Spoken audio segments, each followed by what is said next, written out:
አንዳች አልጎደለኝ ሁሉ ሙሉ ነው።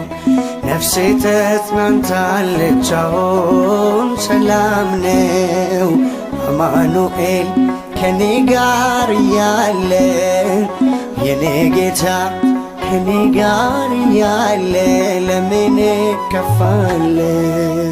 አንዳች አልጎደለኝ ሁሉ ሙሉ ነው።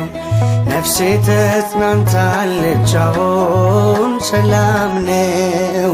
አማኑኤል ከኔ ጋር እያለ የኔ ጌታ ከኔ ጋር እያለ ለምን እከፋለሁ?